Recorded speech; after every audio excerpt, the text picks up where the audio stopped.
2026 বিশ্বকাপে আবারও রোমাঞ্চ ছড়ালো আর্জেন্টিনা। কেপ ভার্দের বিপক্ষে শুরু থেকেই ছিল হাড্ডাহাড্ডি লড়াই। দুই দলে একের পর এক আক্রমণ চালিয়ে দর্শকদের উপহার দেয় দারুণ একটি ম্যাচ।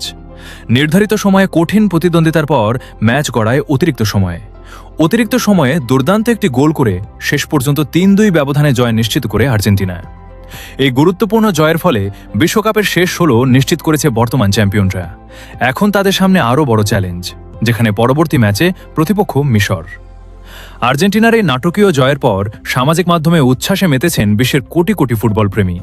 ভক্তরা বিশ্বাস করছেন, এই ছন্দ ধরে রাখতে পারলে শিরোপা ধরে রাখার লড়াইয়ে আর্জেন্টিনা আরও অনেক দূরে এগিয়ে যাবে। এই বিষয়টি নিয়ে মুখ খুলেছেন ঢালিউডের মেগাস্টার শাকিব খান। তিনি আর্জেন্টিনাকে জানিয়েছেন, ও বিনোদন ও শুভেচ্ছা। আপনার মতে আর্জেন্টিনা কি এবারও বিশ্বকাপ জয়ের স্বপ্ন পূরণ করতে পারবে? আর মিশরের বিপক্ষে ম্যাচে আপনার ভবিষ্যৎবাণী কি? মন্তব্যে অবশ্যই জানান। সো দর্শক, আজকের এই ভিডিওটি এই পর্যন্তই। যদি ভিডিওটি ভালো লেগে থাকে তাহলে ভিডিওতে একটি লাইক, একটি কমেন্ট আর অবশ্যই চ্যানেলটি সাবস্ক্রাইব করতে ভুলবেন না।